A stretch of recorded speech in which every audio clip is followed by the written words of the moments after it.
So it's a pleasure to see all of you again. Um, this time actually is a regularly scheduled and planned talk discussion, not just something to make sure that you are filling in all the time and have an interesting discussion. This was part of thinking about, once you move on from the Beit Midrash, so you should never fully move on, but what do you want to do? What do you want to accomplish? And what does that look like? And what are the best ways to help encourage, prepare, think about what you can do?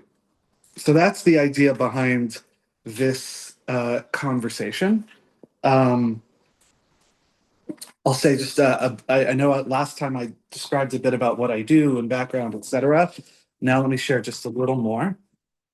So I have had a career in the Jewish world for many, many, many years. I'm like afraid to figure out how many years now. I was involved at the start of Birthright Israel and helping launch Birthright Israel once upon a time. Was involved in fundraising and strategy in Hillel for Jewish federations in the United States. Picked up an MBA in strategy and marketing somewhere along the way. Ran a couple of Jewish federations. I mean, I could say one, but then it merged with another and became this bigger entity. Um, Supervised an organization of, I don't know, 20, 25 people and had an annual budget somewhere around $5 to $7 million. Oddly enough, I actually run an organization today as a consultant that also has a budget about that. But that was mostly your salary. That was mostly halavai. No, alas, no. But let me just say that the ties that you make with colleagues when you run an organization or in a high pressured environment sometimes are really, really important because you need to have other people who know what it's like to sort of let off steam and vent and talk through issues. Anyway, after being a federation executive for 6 years, maybe more than that, someone called it basically two half-lives. That's basically twice the lifespan of what an organizational leader should have.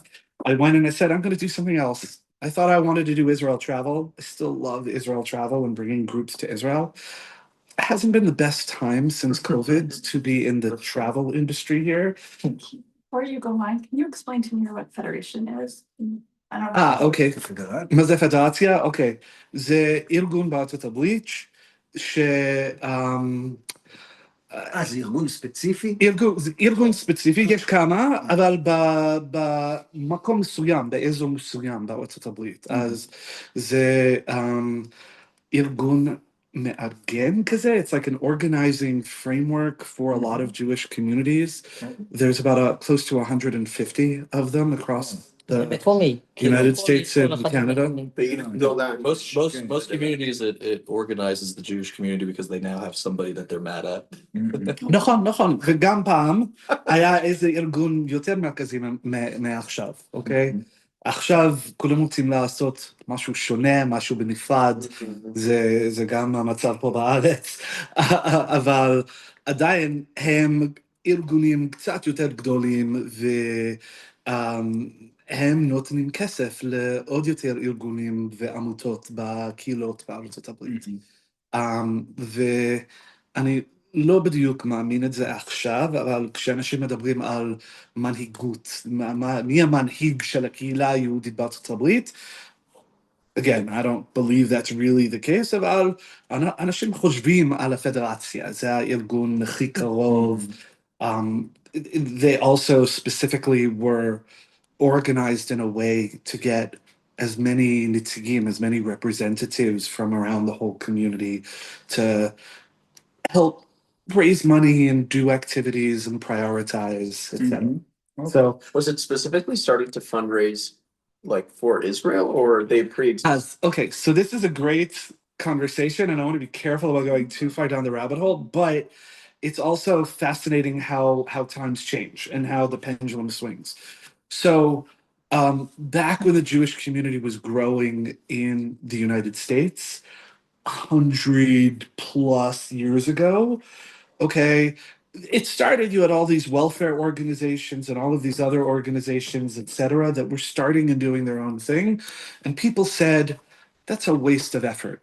Let's come together as one community.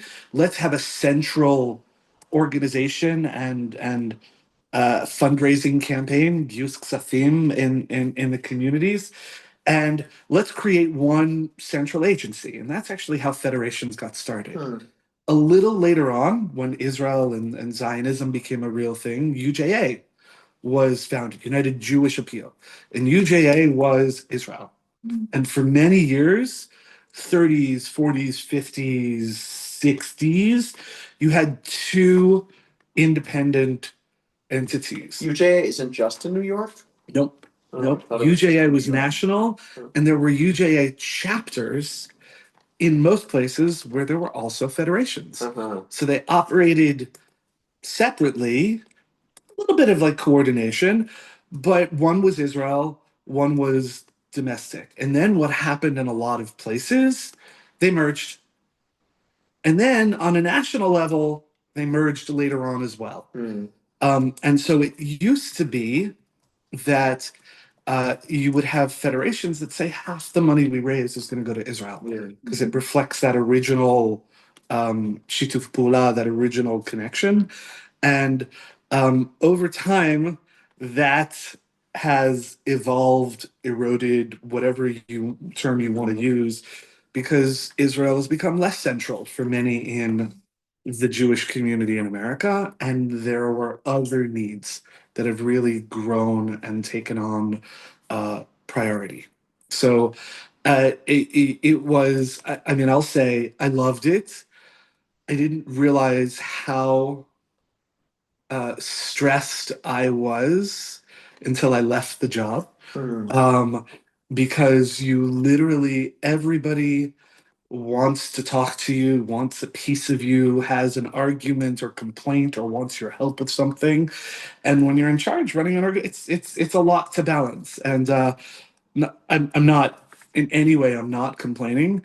But when I left that job and I said I want to go on my own and do, again, Israel travel and later consulting, which I'll explain in a second, I didn't real.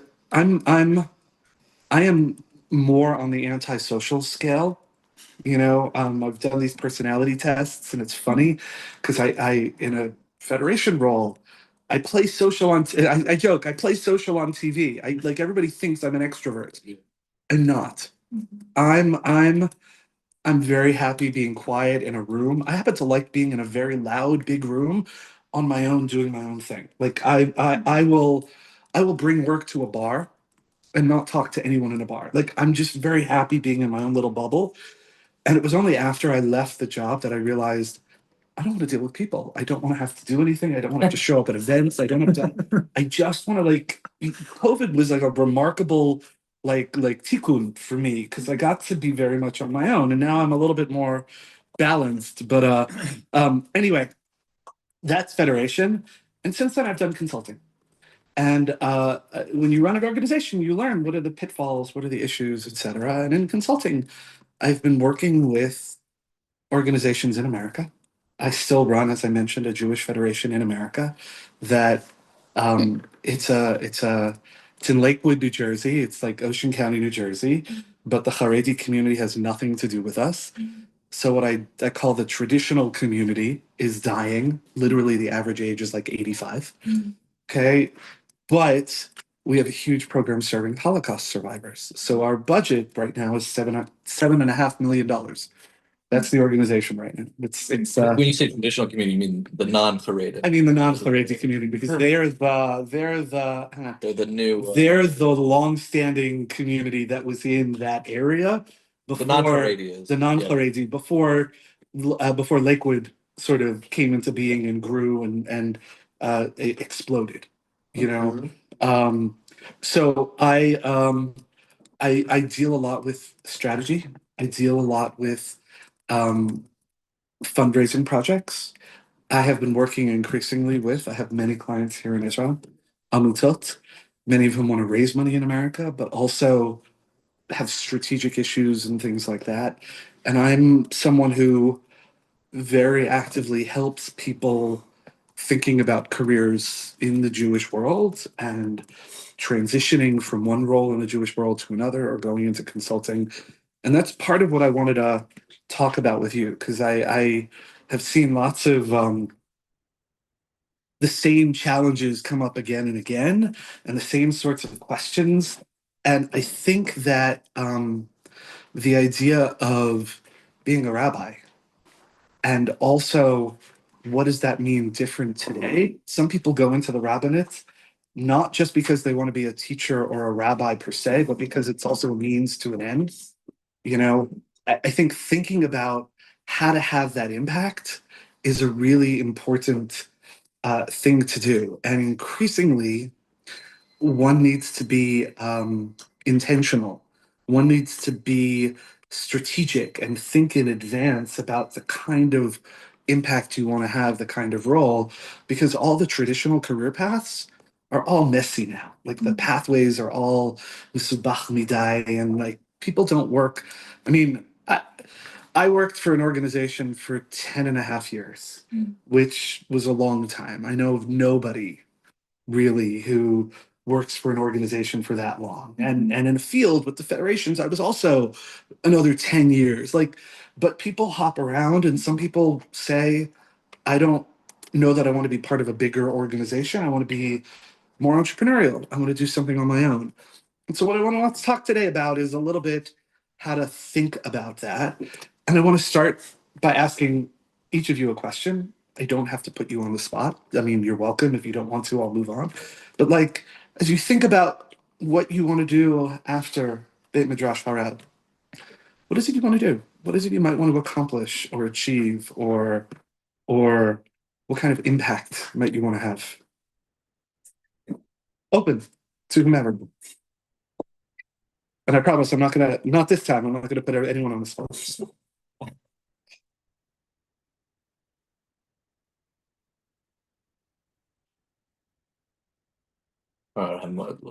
I want to teach. I don't really know what words to use. Just want to teach. Okay, Yeah. that's brilliant, by the way. Do you have any, like, have you thought about who you want to teach or a little bit of where? I think mostly Anglo, but not. I don't know.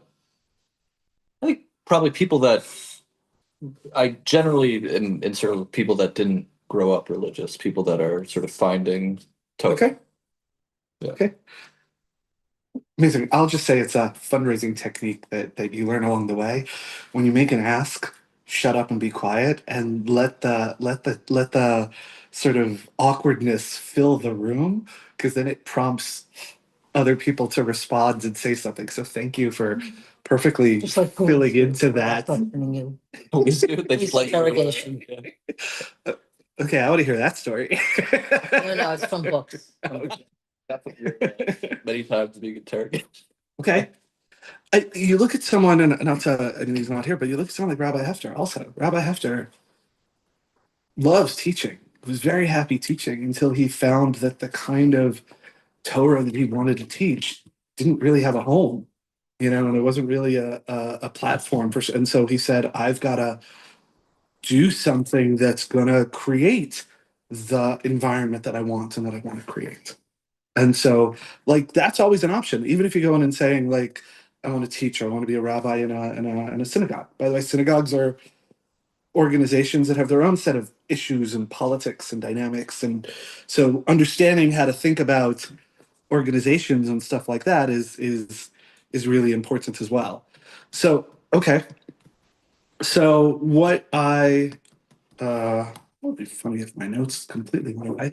So the thinking about how to have an impact. So I think there are a couple of ways to think about that.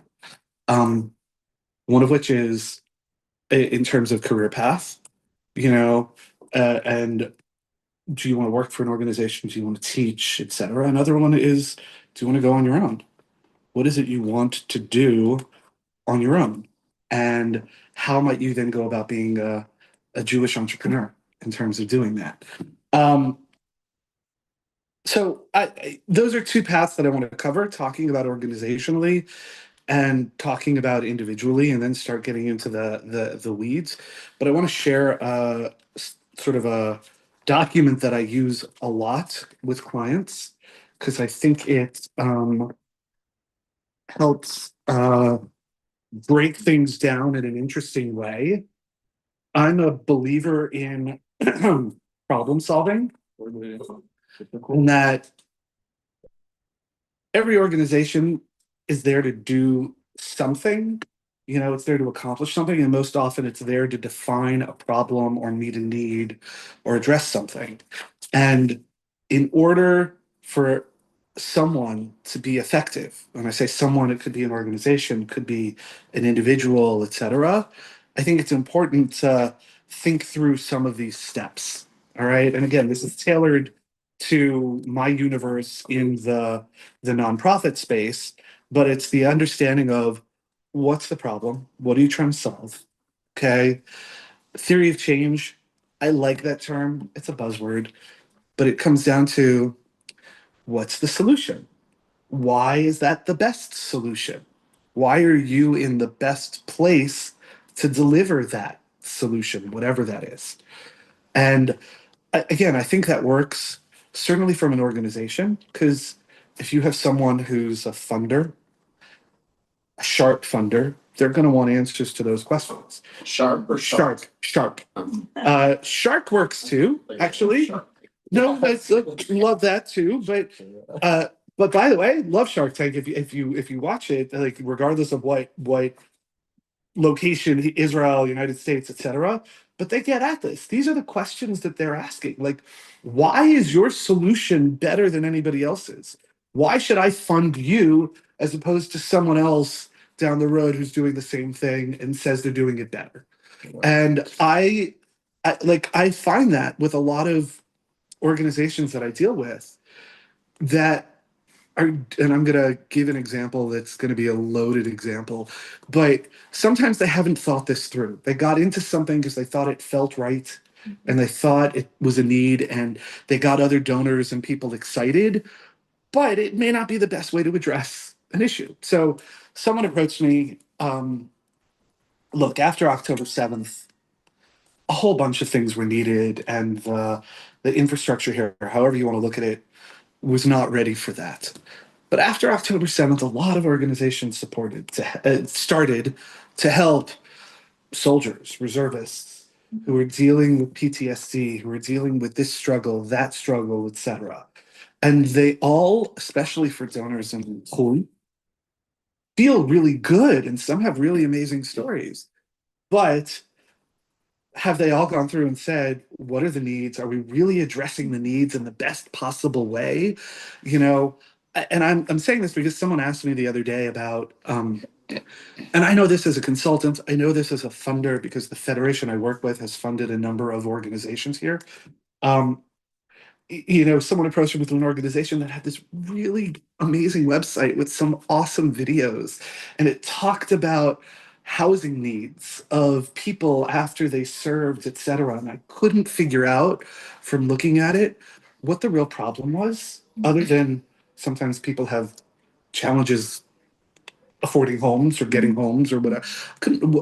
What's the need? How are they in the best place to address it? How does this compare to dealing with PTSD, dealing with this, dealing with that? And so I looked, and somebody asked me for my opinion, and I said, I can't really give you one because I don't know what they do.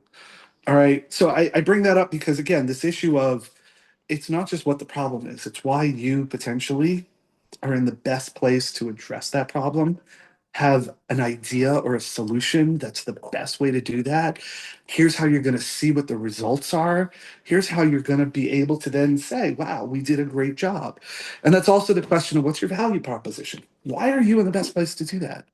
Because you came up with the idea, or because you've got the skills, or because you have the research, the connections? It could be any number of things. And then somehow that's all got to be put together in a business model. How are you going to deliver this service? How are you or whomever is working for or doing this going to have enough to eat? Imein kemach in Torah, that's one of my favorite expressions. Like, how are you going to do that? And really what sets you apart and is unique? And then often that comes with fundraising, communications, a lot of the mechanics of building an organization. But I think this is true whether you think about doing something on your own, whether there's some area that you want to build something in or deliver or work in, or even teaching. Okay, so I really thank you for responding, because I think that this also has to do with, and by the way, it's totally great if someone wants to teach and just really wants to be an amazing, wonderful teacher and have a great time. But sometimes someone might have a little bit more of a goal, that I want to teach kids with ADHD or autism Torah in a way that's going to resonate, that doesn't exist currently out there. Or I want to teach this particular audience, like men and women together, that doesn't exist out there. And so then these same questions work whether you're talking about an organization and whether you're talking about doing something on your own, creating something, etc. The difference, I think, comes down to a couple of different things. Okay, first, right now there are lots of Jewish organizations. There are lots of non-Jewish, or there are lots of Israeli organizations. There are places that already have an infrastructure and a framework, and that may be an area that you want to work in which case it's a question of who are those places, what are those places doing the kinds of things you want to do, and how do you think about what kind of role you could have within those organizations, helping them grow, do better, giving you a job and a salary, whatever else. That's one line of thinking. And the other is, okay, if I'm doing this as an individual, if I want to create something or start something, how do I go about doing that? What's my personal brand? What are the steps I'm going to take in terms of moving forward to make this happen? And a lot are the same no matter what path you're talking about, but I think that sort of decision point, that pivot between the two paths, becomes really important in thinking about where you go from here and what's the future for you. And so I'm going to ask another question. Still not going to call anyone out, but I'm going to ask another question. Like, thinking about yourself in like 5 years, do you see yourself working for an organization, an institution, a beit midrash or yeshiva or synagogue, or do you see yourself doing something different, a different path? Curious. I mean, you're not wedded to it, so. Every single time that I was recruiting for a job and people asked me, well, how do you see in our organization in 5 years? I always failed. So Okay. Wait, so does that mean you shouldn't work for an organization, or an organization shouldn't hire you? Because no, the thing is, the last organization I spent there working 8 years, basically, but like by all means, I'm trying to avoid the questions like that. Okay. How do you see in our organization in 5 years? How do I know? Okay, fair. Fair. Does anyone want to start their own? אני יכול להגיד כמה מפתירות שאומרות לי, זה בסדר. אני לפני בערך, לא יודע, 6 שנים קראתי איזה משהו של הרב זקס, בחלומות. אוקיי. והוא כתב שבזה שהוא היה לו מחברת, שהוא היה מסתובב איתה וכותב בה. ותמיד העמוד הראשון של המחברת, הוא כתב את החלומות שלו. אוקיי. מה הוא רוצה שיהיה, לאן הוא רוצה את זה. אז אני אימצתי את זה, יש לי מחברת עם חלומות. אז כשאני מסתכל קדימה, מה אני רוצה לעשות? אז יש מלא דברים שאני רוצה לעשות. אני רוצה לסיים פה את הרבנות, ואני רוצה לסיים רבנות של הרבנות הראשית, ואני רוצה ללמוד ליצנות רפואית, ואני רוצה ללמוד הנחיה זוגית. אני רוצה לכתוב דוקטורט. מעבר לזה, אני רוצה להמשיך ללמד בקהילה. יש לי קהילה שאני מלמד בה המון תורה, ואני רוצה להמשיך לעשות את זה. כרגע אני גם מלמד בבית ספר, וזה הולך ומתפתח. אני מלמד תושבע, מגמה שהולכת וגדלה, אני לא בטוח שאת זה אני רוצה להמשיך לעשות הלאה, נראה לי שאני מעדיף מתישהו ללמד בבית מדרש ממש. זה הכיוון. אני יכול להמשיך... והכל לפני 35. לא, אני כבר אוקיי. בן 45. להמשיך לערוך חופות, בר מצוות, זה דברים שזה האמת, שיש לי גם חלום, זה נשמע אולי קצת מורבידי כזה, אבל כן להתחיל להצטרף לאיזה רב, ללוויות, ללמוד לערוך גם את הדבר הזה. רק אם אתה עושה ליצנות רפואית, פשוט תזכור להחליף בגדים לפני שאתה מגיע. גם כאן אני חושב שלא, גם כאן, באמת, שדווקא זה יכול לעזור. אבל אלה מלא כיוונים שאני נכון. ככה הולך, שאני חושב שבסוף הכל מתכנס לדבר אחד, כן? של איך אני רואה את עצמי בעוד 5, 6, 10 שנים. אבל בסוף כל הלימודים האלה אמורים להתכנס למשהו, עם איזושהי פעילות של הוראה, של חינוך, של יהדות. זה נראה לי הטיפול. אני חושב שזה ממש מעולה, ואני חושב שאתה לא לבד, שיש לא רק חלום אחד או כיוון אחד, יש הרבה כיוונים שאנשים חושבים שזה כדאי לעשות או רוצים לעשות וכו'. לפעמים יש אופציות ומישהו צריך לבחור, או דרך האחד או דרך השני, וזה גם, לפעמים כדאי להתחיל בכיוון אחד, ולהחליף את זה לכיוון השני, וממש. השאלה היא, איך אתה יכול או לחשוב מראש לאן אתה רוצה להגיע, בדיוק כמו שעשית את זה, כמו רב סקס אמר, כדאי לכתוב את החלומות ולחשוב, so you have a guide star to always keep in mind. ותמיד, I have found, it is often, it's not a bad thing sometimes to switch and change and do everything. I mean, and it's possible that you might want to find a way to do everything that you want to do, which probably doesn't exist now. But keeping this in mind is a good thing. And then it comes back to, all right, how do you choose whatever your job is that you're going to do afterwards in a way that moves you closer to one destination? How do you then figure out when you want to do something else? How do you create your personal brand to move things forward? All of which can coexist. And so I think that's really, really cool. Yeah.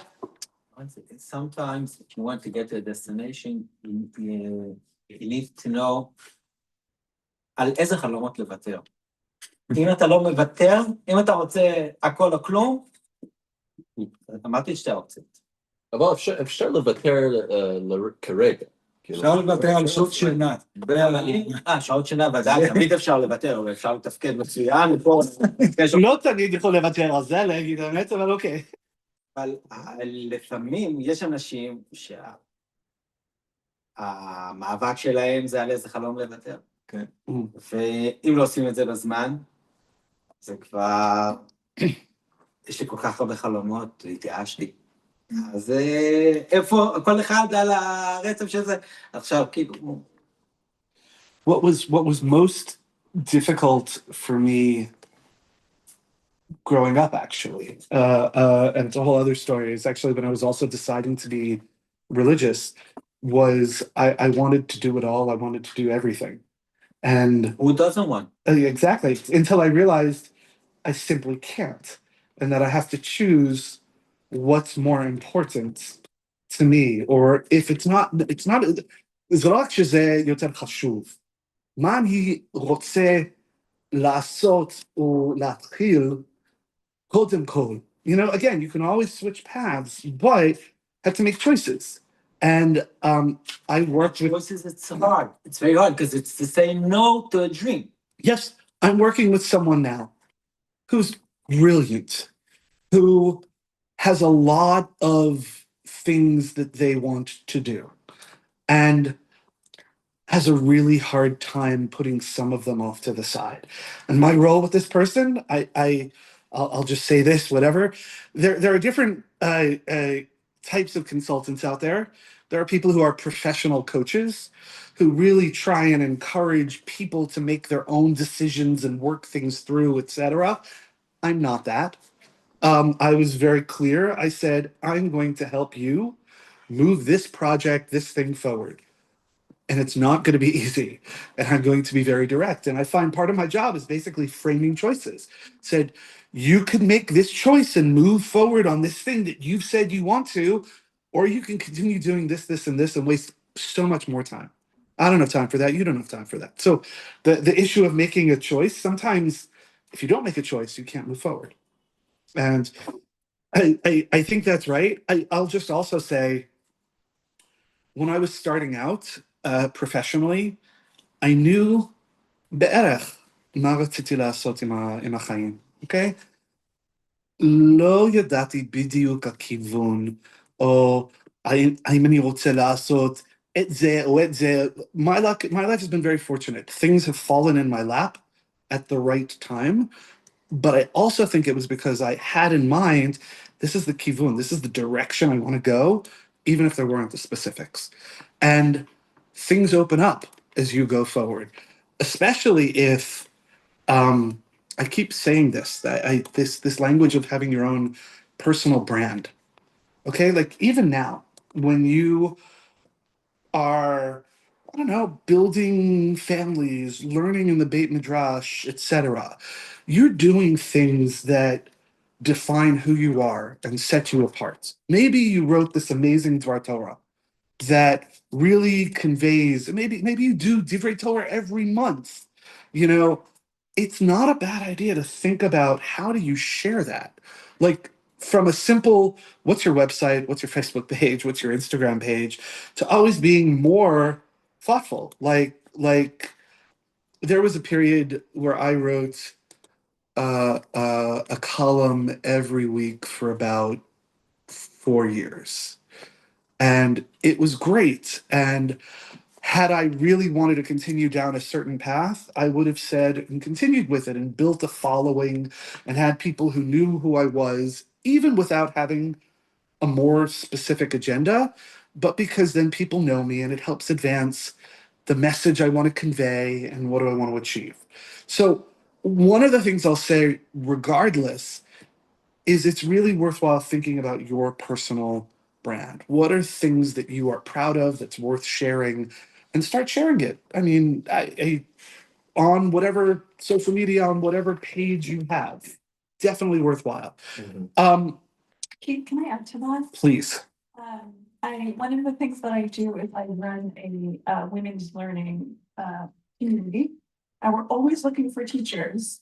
And I always want to get new teachers, and I want to get teachers from all the different denominations, and I want them to come teach for me, but I don't know them.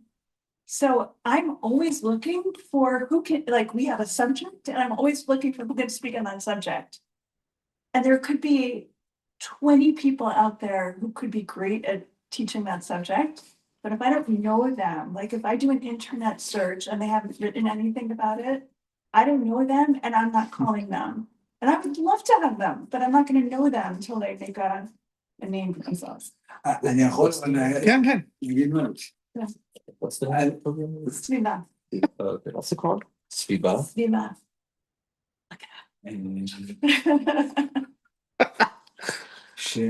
אני אגיד משהו על זה, כי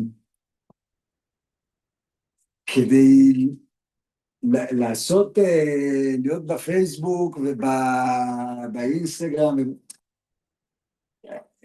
א', יש איזה מחירים. נכון. אתה חשוף. וזה יכול להיות, צריך לגדל איזה מין אור עבה כזה, כן? להיות זה לא כזה פשוט. לא יודע, אני אגיד, אין לי שום דבר מהזה, אני בקושי בוואטסאפ יש לי.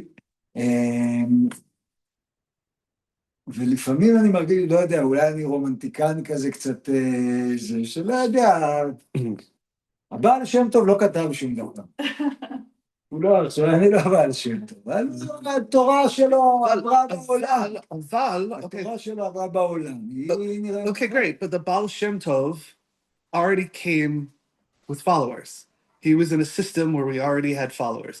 One of the things I was gonna, I had down as we get in the conversation, but it's relevant now. I talk to a lot of my clients who think, oh, we just put together this great newsletter. We put together this great brochure or something. Isn't it great? But we're not getting any response. I'm like, well, of course, because nobody knows that you've done it. And I joke, I'm like, if a tree falls in the forest, does it make a sound? You've heard of that? Yeah. Who cares? Because there's nobody listening. It doesn't matter. So I hear what you're saying. I would just say and encourage exactly as Elisa said, like if people don't know who you are, if there's not a way for people to find you, or and again, that might also define what path you want to take, but it also means that people can't listen or be affected or impacted by whatever you're sharing as well. And I used to be on Facebook a lot. I have a Facebook. I don't touch it. I don't know what, I mean, like, occasionally I may post something or whatever. You can define and say you're not going to spend all your time surfing Instagram or things like that. Great. But it may be that there are other mechanisms that make sense. It may be that you want to have a silly web page. And I say, like, go to Wix, create a web page saying, here are things that I've written that are cool, and literally list some of the things there or what have you. And so that you at least have something and can start sharing some things that people might find interesting. I think that's worthwhile. אנחנו עושים שני שיעורים עם חנן מילר על סושיאל מדיה במאי, אז נראה את זה. הוא היה, בלחמה הוא היה במקלט איתי. כן. טוב, כן. Oh, cool. By the way, he does Elchanan Miller does an amazing job. Yeah. And it's all focused primarily on the mission and impact that he wants to have. He basically said, I think here's a gap here, okay, in this space of building bridges religiously between Muslims, Jews, whatever, and I can fill that. And to do so, I've got to make sure that my Torah, my message, my what have you gets out there. And he's built up a mechanism that's like this great feedback loop. So again, that's what good organizations do. That's what good Jewish entrepreneurs do along the way. So, and oddly enough, organically, this has sort of followed the schedule and the agenda that I wanted to follow, because this whole idea of like, how do you get and build an audience works personally, and it's just as relevant if you're dealing with organizations. I'm going to share another document just because it's another one that I use that I happen to like, because it's cute and a little bit different. I like metaphors, so I think one up there, and Wow, pass that out. Can I just ask on this other one? yeah. Sorry, are you planning on going through it or? I mean, I sort of went through it at a high level with these things. I'm happy to go and delve in depth to anything else you want to. So feel free to like jump in. So yeah, this is as an Oled who, like a young Oled thinking about what his career looks like. This is something that's challenging for me because it seems like in Israel everyone is doing like 5 different things. It's like if you are working one place and you like want to have an impact in the Jewish world, maybe you can work in some legacy organization or, for a foundation, whatever that looks like. And like, other than that, you're stuck putting together 5 gigs. And how do you actually make that feasible financially? And also, I mean, like, I come from a place of scarcity because I'm a young grad student, but like, there is something to be said about how do you not spread yourself so thin. I'm not as like concerned about that. I'm more concerned about, okay, how do I pay my rent at the end of the month? And so that's challenging for me as someone living in Israel, whereas in America, which is the culture I'm familiar with, it would be so obvious to me that I could just, apply for a job in an organization, and, it could be a synagogue, it could be a hillel, it could be a school, and I would, have a full salary.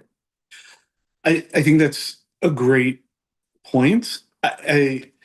First of all, I think that actually reinforces more than anything the importance of having like a personal brand and some platform that you can share, promote, present, position yourself out there, because especially in a world of let's say scarce resources or things like that, you're going to want to stand out, and it's the person who stands out more that's generally going to get more of those opportunities. Okay, I don't necessarily have one answer, but I have several answers or thoughts on that. Yeah, I could say this. I don't know that you've experienced Rav Aviad Sanders, who's We met him. yeah, okay. So he's also like He does a million any teacher. He does a million things, some of which are really cool. And one of the things that happens when you do some really cool things and you're really good and focused yourself is that you can position yourself such that over time, some of those things grow and take on more of your portfolio, or become potentially big enough to support you and what you want to do, so that you can focus on and do those things more than anything else. Okay, and I think that's the case. I think you see that with Rav Nadav too. And that's one way to look at it, that you're going to have to go put in the time and effort, and over time, and especially if you position yourself well, etc., there's an opportunity for things to grow and for you to then be able to juggle fewer things to make ends meet. Okay. I look in the education space, it's tough. So just straight up with that, there are a lot of teachers out there, and there's some really, really good teachers out there too. So the issue of what can set you apart and how do you make sure that you are out there with interesting, perhaps even niche things, I think is really important and worthwhile. The other thing, though, is the more you're interested in doing things that are different, like an Elchanan Miller, that's also, there's interesting other opportunities. There are other ways to teach, educate, have an impact there too. That comes back to thinking about upfront, all right, I may not know how I want to do it, but what's the area where I want to impact? Who maybe are other people in that area that I want to pay attention to? Because maybe there are legacy organizations that could be interesting and worthwhile. Again, Rabbi Hefter worked for Shivat HaMivtar, I think, and Rabbi Bravender for many years before starting this. Like, there's a benefit to going that route. And yeah, I unfortunately, yeah, the education space, it's a very crowded space. Which is where, coming back to, and I know I've now said it like 4 times, the more you could have your niche and have your voice that cuts through out there, through whatever branding, through social media, through what have you, like you're doing for the Beit Midrash also in terms of podcasts or things like that, I think becomes really key and important. It becomes a real challenge, let's say, as you think about what next career step or what next. Coming back to the question of, do you want to work for an organization? Is there someone doing what it is you want to do? Or something that's sort of close that maybe you can somehow pivot and adjust and adapt? Or do you really have to create it all on your own? That's a question I think that a lot of people are going to have and deal with, and that's a great thing to consider. I wanted the documents that I just shared. I didn't give a satisfactory answer. Oh, That's fine. sorry. But did I answer the question related to this sheet that you wanted to get to? I think this sheet makes sense if you're stationed as like if you are in one place working for or heading an organization, and if you're more in like the independent, like educator field, which I'm not necessarily like connected, Okay. but that's like most of the answer you gave, then you have to adapt this in a certain way. 100% true. Let me give a different answer to that then. Okay. And I'm going to also relate it personally. All right. So, been doing consulting primarily in America, had some clients here, really great.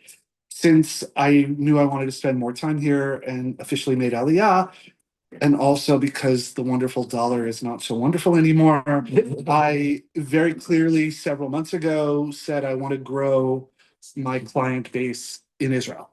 Okay. And it's not, again, it's not working for one organization. It's how do I build a portfolio of projects? But I'll actually say, you're right, this needs to be adapted, but the steps on this chart, this Yes. have proven to be very, so, Yeah. okay, what do I see out there that in terms of what I think amutot need? Where do they need help? Where do they think they need help? And where do they really need help? Okay, and then if that's the case, so if I've identified what the problem is, how can I figure out a way where I provide the best solution?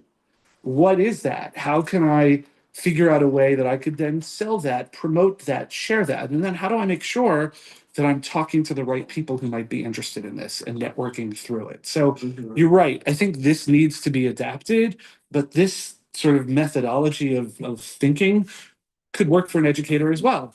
Again, what sets your Torah apart? You could be an amazing educator, in which case you just sell yourself. Yeah. But what sets your Torah? Is there a particular unique approach or message or audience that sets you apart? And then I would strongly encourage to think about how to grow and build on that. Again, one of the tactics, and I use this often for organizations. Yeah, again, dealing with a lot of Israeli, I might have shared this a little bit when we spoke last, dealing with a lot of Israeli amutot, the question I get asked most often is, who can you introduce us to? You know, what donors can you give to us? And my answer, and I've increasingly over time been much, much more direct and sharp, is saying, that's not what I do. That's not what we're going to do. That's not what you need. Okay.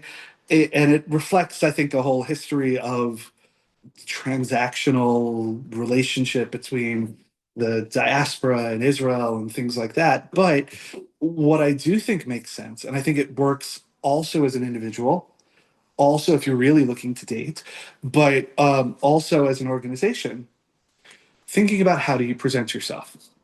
So this idea of building your brand and how do you get your name out there and your message out there, or something that showcases who you are and what you do in a way that works. How do you then continue building a relationship with people? I deal with clients, I deal with individuals that think, well, I was in contact with them once a year ago. Well, they should like remember and still be interested in me contacting them, right? Like, no, that's not how you build a relationship. That's like a one-off interaction. Like, if you want to do something serious and thoughtful, it's about how do you continue to build that dynamic and build a relationship with whatever your constituents are. And again, 100% true as an organization.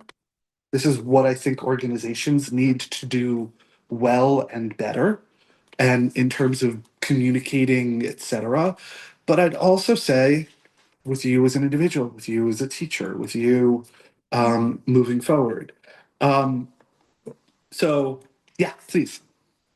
I guess I'm asking you, Keith, and also everybody in the room, like, what are the conferences or gatherings in Israel that everybody here who wants to be part of this world and get these jobs should make sure to be at? So sadly, I feel like, Working? yeah, sadly, I feel like I may know that universe less. I think it probably also depends on whom you want to, what area of the religious world you want to be in. But I'll give it, for instance, Rav Nadav here is the key person for the Kehilot Meshutafot at Hadar, and they have a conference every year or a retreat every year that brings together all of those Kehilot.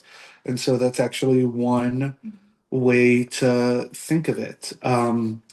There are international rabbinic associations that have gatherings, not primarily in Israel, but sometimes in Israel and often in Chul, and I think that's a worthwhile place to be. European Conference of Rabbi, which was moved from Azerbaijan to be here recently. That was they wanted to do it in Baku. Okay. Eventually, they moved here for safety reasons. That was kind of fun. Really? Yeah. They had to move it to Israel. The European. I'm like, European. I'm amazed. I mean, they moved Formula One races out of the Middle East, and that still happened in Baku. But anyway, From Baku, this idea to make it in Baku in the first place, and then moved to Jerusalem. So those are places to go. I think that there are often, and again, I'm not sure whether it's things that like Machon Van Leer. I think that there are other sort of conferences and Beit Hillel, Beit Arichai. There are places that are good to go. And so I would actually suggest when you see a subject or a topic that is particularly interesting to you, it's often worthwhile to go and listen and see who's there. In the English speaking learning world here, not that I'm recommending that. I mean, there's a handful of places outside of traditional yeshivot or seminaries that are interesting, from Pardes, less so Yashrut, what have you. There are things that are growing like Mabua in all sorts of cities as well. That does very interesting teaching. There are kilot, like you've had Rabat Samar who's been here, and I mean, it's interesting. I think that besides doing and cultivating your personal brand, this networking idea is good. You just sent a WhatsApp in a different group, but LinkedIn is, I think, a surprisingly and increasingly useful networking tool here in Israel. But how it can be useful for rabbis or like educators? What can you share there? Like, so I think that there are increasing numbers of rabbis and educators and educational institutions right. that are on LinkedIn that people check what's on their feed. And if you connect with rabbis who you think are interesting and organizations that you think are interesting, first of all, when you see something that they post or comment or whatever or promote, you can respond to that. Very easy, simple, etc. But also coming back to, if you publish something, that should be shared on a LinkedIn page, on your Facebook page, if you have Instagram, on your personal website, with a list that you have of people who you think are interesting. This is how, and it starts slow and small, but this is how you can pick up awareness organically. When I look to hire someone or work with someone, doesn't matter what field, I'm automatically going to be looking. I'm going to be looking actually both. I'm going to be looking at any of their social media, but primarily in LinkedIn. Okay, and I want to see if there's anything interesting that they've said there. I mean, I hate to say it, I also want to see if there's anything that I shouldn't be seeing there. So that's also something to keep in mind, that I think people have lost sight of, or some people have lost sight of, etc. But that is one way to put things out there. I'm really bad. I should do this more, but I will often link anything I publish on my LinkedIn page, or what have you, because it's what people look at and see. Yeah. No, it's just I was sort of just thinking about, like, throughout the sort of this class. I don't even know, like, some of this might just be sort of like a psychological thing, but it's it's like one of those like reoccurring conversations that me and my wife always have, where like we know people that, you know, either we're like in community with or we're friends with, and like, you know, I'll always have this conversation where I'll be like on Instagram and I'll be talking to my wife about this person. I'll be like, this person is so self-promotional to the point that I'm like rolling my eyes. Like I'll try to keep it vague because maybe somebody knows this person. But I know somebody who wrote like a book like 4 years ago, and all he ever does is talk about this book, and like every year he's like does a class on the book, and like, and I always sort of roll my eyes at it, and then my wife always says that like, she always says to me like, that's true, but also you could probably stand to be a little bit more self-promotional. And then I don't know, there's just something I don't know, where like I feel like silly promoting and that like the few times where I've given shiurim, I've always tried to sort of make the environment sort of like not like, you know, very frontal, and more sort of like, here, there's this text and let's try to figure it out together. And I always I don't know why, but there's something in me that just always feels so silly if I'm trying to like say to people, look at this thing that's special about me. I don't know why. It just, there's like a block there for me. So, I don't know you well enough yet, and I'm sure there are plenty of things that are special about you. But I want to say, get over it. I want to be really direct and say that in the sense that even your friend who might look, I think first of all, with anything, it should be authentic. Okay. So if you're the person you mentioned believes in and is committed to, and that's like the focus of who they are, whatever it is that they're promoting, whatever's in that book, if it's real, okay, great. Maybe it's a little bit too glib. Maybe it's like you can find all sorts of ways to like, you know, be a little critical. But I think if something's authentic and real, even though it might cast you in a good light, you know, okay, that's not a bad thing. I'm going to give an example, and I'm going to use a real name actually. How many of you follow Avi Meir? Does anybody follow Avi Meir? So Avi used to be the editor of the Jerusalem Post. He left that. He created his own Substack, etc., and he's also become one of the more prominent commentators on primarily English-speaking, English language news platforms, etc., about what's going on in Israel. Okay, and he is excellent at promoting what he is doing. I don't think, and I've known Avi for years, okay?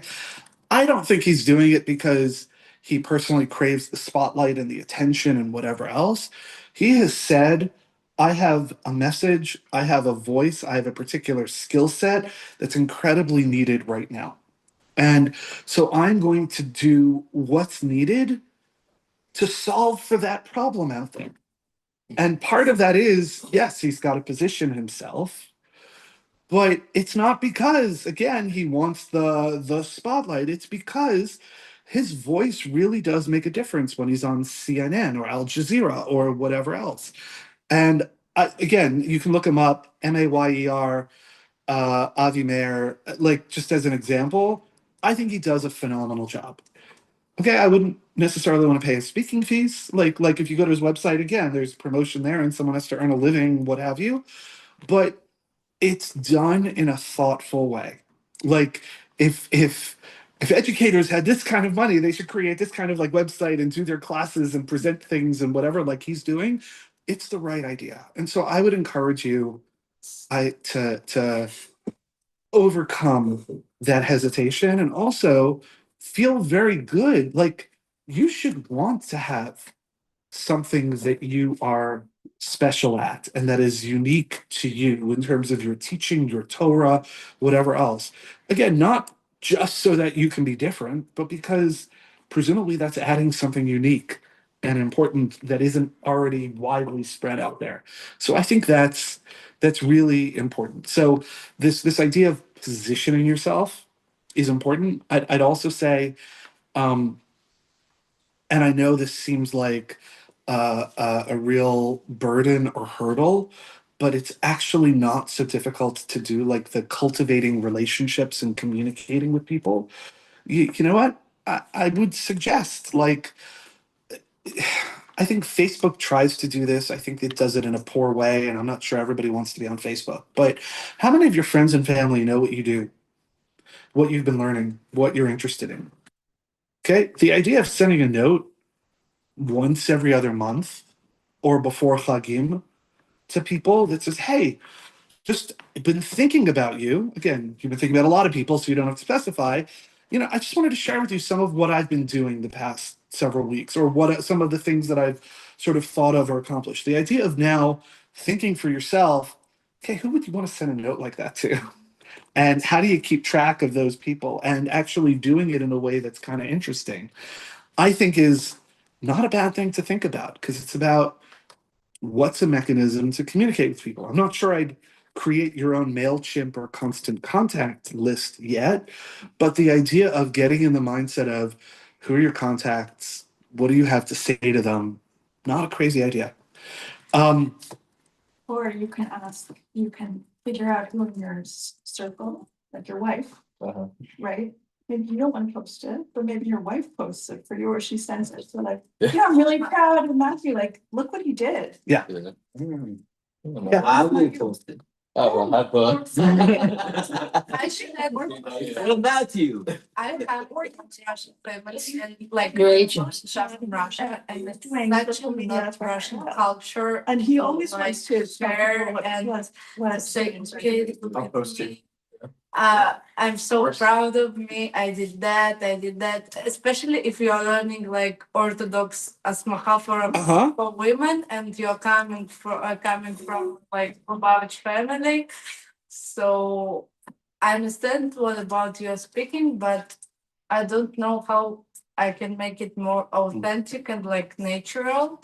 It would be also like I'm sharing what I'm doing like every day. It's like more Instagram, but Facebook it's too much like toxic, I think. Totally fair. That's why I'm not suggesting one thing or another, but I like, also personally, I don't like to. I would rather have someone else like forward something I wrote or whatever else. But at the same time, I know that if I want to have a particular impact or a certain thing, I have no choice but to get over it. I may do things that are like, I'll be a little cute. Like I might send someone a note saying, hi, just wrote this in the Times of Israel. Really appreciate it if you could share. So again, that's not like, aren't I amazing? Aren't I whatever? It's simple, matter of fact. And it's like you're asking a friend to do you a favor, okay?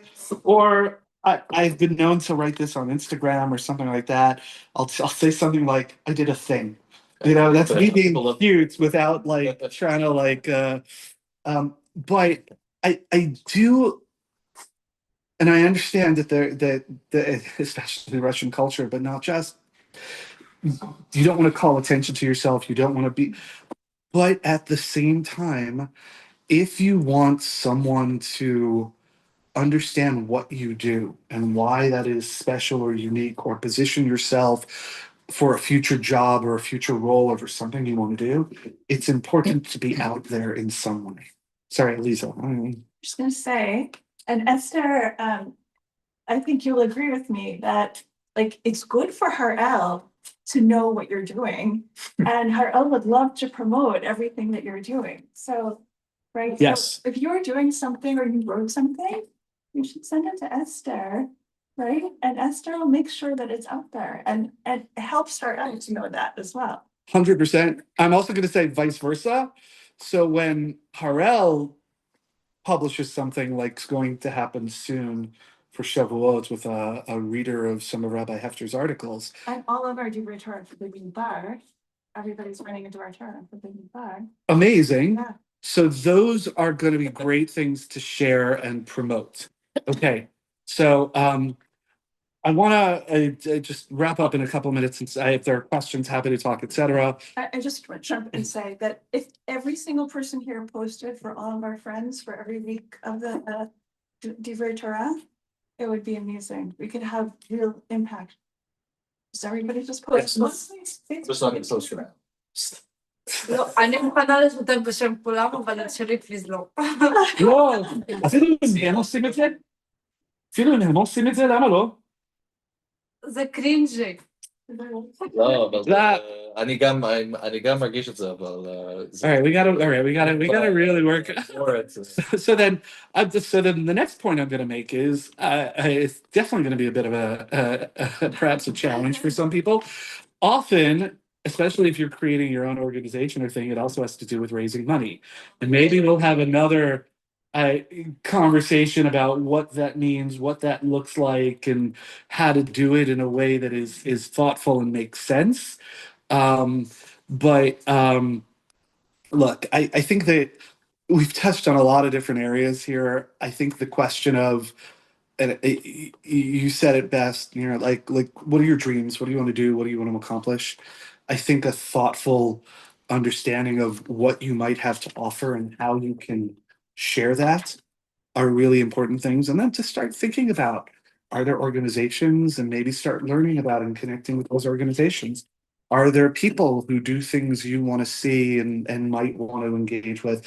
Or do you want to create something on your own? And starting to think about these different ways to have an impact.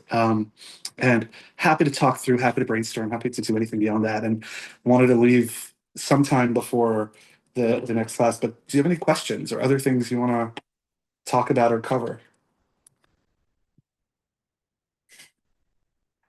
Awesome. Can we go through this? Oh, the dating? Yeah. Oh, sure. Okay. I'll just say, okay, I don't like to do anything that's just like basic and not too interesting. So the thought was like, this came about primarily when dealing with organizations about how to think about their communications framework and how to approach things, and why they don't necessarily understand step-by-step approach to this. I'm like you could just start communicating, but basically, you know, like before you want to communicate, what do you have to say that's interesting? Why is someone going to want to pay attention to you? So this whole idea of what's your dating profile? Again, whether you're thinking as an individual entrepreneur out there, whether you're thinking as an organization, whether you're thinking as a business, why is someone going to want to pay attention to you? Then the next question is, where are the people you want to find? You know, what's your audience? Who are they, first of all? You know, where do they hang out? And that's where the whole question of Instagram, Facebook potentially comes in. You know, it could be that I'm working with a client that, if anyone's interested, by the way, they have a race. It's called Eitan. The organization's Eitan. They have an annual race that they've been doing. It's, I think, Gana Yoshua on May 8th. They do chogim for kids with special needs, autism, etc. And it's a fun day. And they have never actively communicated with anyone that has come into contact with them, other than the race and what they need to know to run in the race or things like that. So they have thousands of people show up for this race.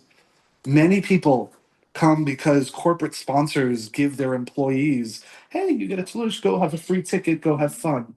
And the organization has access to 3,000 people with their information. And they've never actually said, here's who we are. Here's why what we do is important. You know, consider supporting us, can spread the word, any of that. So the idea that where do you find people who might be supportive? Here you've got people who are showing up to like run, which I would never do. Like they're literally like exerting themselves physically for you. They're interested in you. Like start a conversation. And then it's about how do you start building those bridges? So how do you actually start communicating with? this people, these constituents, what do you have to say, and how do you then grow and cultivate that relationship? And it's more than about just sending one-off emails. It's more than about asking, because as you know, if relationships all work one way, they don't really work so well. So it's got to be thoughtful about how do we really make sure we give something, and then we can ask for some of what we want, even if it's spread the word, make a contribution, what have you, and then continuing to grow that. That's the idea behind this slide. I do it again with organizations a lot, and usually when they think about dating or going back to their dating days or relationship building days, then they realize it's more than just a one-shot deal. There needs to be a more thoughtful approach to this. And this also then helps when we try and coach them as to what they need to say and how they need to say it. So I hope that helps. Anyway, feel free to use these. I throw them into proposals every once in a while and whatever. But yeah. Cool. I think you said you were going to brainstorm a little bit about what we want that other session to be. So, okay. So I have more time with you guys. I'm very excited. Although unfortunately it's not going to be next week because I have to go back to the States for a little bit. But we have a session afterwards where the game plan was to talk about leadership and different types of leadership and challenges to leadership and what that means or can do. Does that mean I'm being? No, It's just every hour. Just, Oh, okay. I was like, with that kind of that's people, the time. It's a little hard. I don't know why nobody just goes over and My question to you is, you've now heard from me twice, a little bit about what I bring to the table or might not bring to the table or what have you. What, if there were another session, what might be most interesting or beneficial for you to talk about or for us to talk about? Did you speak last time about fundraising? Because I didn't remember what. I did not speak fundraising. I spoke about anti-Zionists and the growing challenges, primarily in America, and what impact that has on some of the relationship with Israel, etc. That was a last-minute fill-in. But I'm happy to talk fundraising, like tachlis, specifics, whatever, if that'll be useful. I'm happy to talk about almost anything else too. So is there a particular interest? I like what Saskia suggested also. fundraising. Mm-hmm. כאילו אם אין קמח אין תורה אז. Yeah. Yes! It does that also, you also want to I'm here for know that. That's about cool. like building an organizational budget. כן, building a budget. That's kind of cool. Like all the stuff that you don't learn in the big trash. Okay, amazing. כן. How to meet people that can, איך קוראים לזה, potentially to be your sponsor. What do you mean you hire teeth for that? We help you. אני לא... אמרתי לכם היום בדיוק זה, איך עושים את זה. כן, אבל אני לא... לא, אני אשמח, אוקיי, גרייט. אני רוצה שיעור, יש פה, זה, טוב, עד אחד על זה, אולי יש אנשים שצריכים לדייט אמיתי. אני רואה זה רק... יכול להיות שכן, אבל לא יודע שזה התחום שלי. זה רק הכותרות. ניר יכול לעשות. נכון. לא, או נתן. אז בעוד שבועיים נדבר על theories of leadership, adaptive leadership. כן, אבל זה לא עוד שבועיים, זה שבוע. אוקיי. בשבוע הבא, you'll hear from Ezra Corman, שעושה experiential education. זה החינוך. במקרה שלא יהיה מלחמה. במקרה שלא יהיה מלחמה. בעזרת השם. כל זה במקרה שלו. תלוי ביום. גם בשישי לאוקטובר הכל היה במקרה שלו יום האחרון. אז לא חשב. פשוט לא חשבנו, כן. שכוח. אחלה. תודה לכם. תודה. Cool.